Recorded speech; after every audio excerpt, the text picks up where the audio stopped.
بسم الله الرحمن الرحيم الحمد لله رب العالمين والصلاة والسلام على نبيه محمد سيد المرسلين وعلى آله وصحبه أجمعين أما بعد. Honorable judges, respected teachers, and my dear friends, my topic of today's talk is Islam gives practical concept of equality, as it is an accepted fact that all human beings are the children of Adam. So naturally, all human beings must be treated with honor, respect and regard, without distinction of any kind, such as the color of their skin, their race, descent, social background, national origin, gender, age, language, religion, political or other affiliation, education, occupation, job, wealth, property or any other status. Yes, friends, this is the reason that Islam declares equality among people. In fact, Islam respects humans solely because they are human beings and for no other reason. Dear audience, during his last pilgrimage, the Prophet Muhammad sallallahu alaihi wasallam addressed people about this concept of equality, saying, "O people, your God is one, your Father is one. There is no preference over an Arab versus a non-Arab, nor a non-Arab over an Arab, or red over black, or black over red, except for the most righteous." And Allah subhanahu wa ta'ala also says in this regard in Surah Al-Hujurat, verse number 13, "O mankind, we have created you from a male and female and made you into nations and tribes that you may know one another. Verily, the most honorable of you in the sight of Allah is he who has the most righteousness among people." Dear intellectuals, the present world so-called intellectuals and the agents of the satanic thoughts shamelessly blame that Islam does not give the right to the women. Rather, it pushed them to live in a savage and barbaric society. How ironical and shameful this is.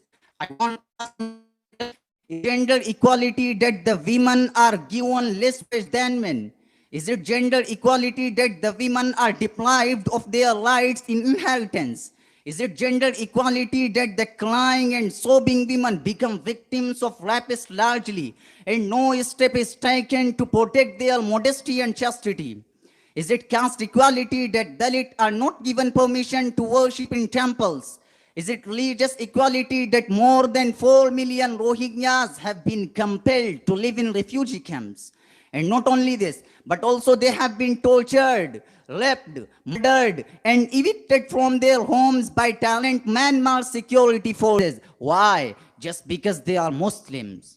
This is the worst example of religious inequality, and I can challenge that Islam is only one religion throughout the world who has an exemplary and practical teachings of equality and justice, irrespective of caste, creed, color, and gender. My friends, let's take an example.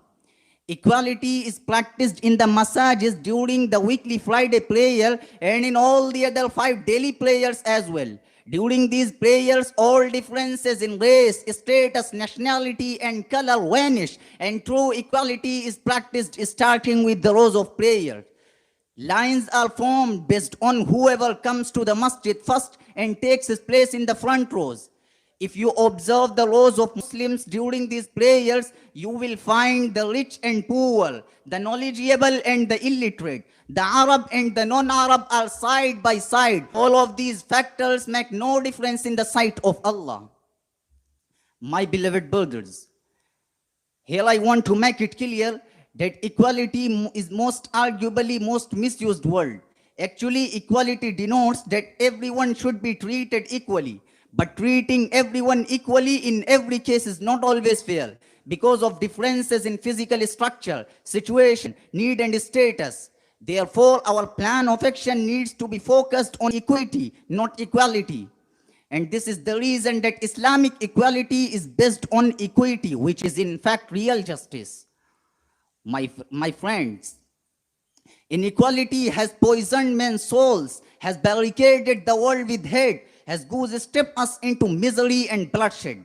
My brothers, humanity needs to be rescued from the rampant inequality, indifference, and injustice. Humanity needs to be saved from hate and to despise one another. Humanity needs to be treated only on the basis of humanity.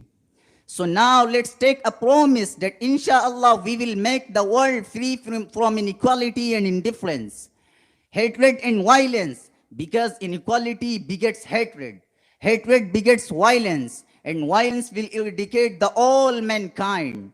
Now, I wind up my talk on the message of equality which is conveyed by a great Urdu poet, Shair Mashriq Allama Iqbal. एक ही सफ में खड़े हो गए महमूद व अयाज, एक ही सफ में खड़े हो गए महमूद व अयाज, न कोई बंदा रहा न कोई बंदा Nawaz. It means Mahmud the king and slave Ayaz in one line as equals stood arrayed. The Lord was no more Lord to slave, while both to the one master prayed. May Allah give us tawfiq to apply equality in every aspect of life. Ameen wa akhiru da'wana anil hamdulillahi rabbil alameen.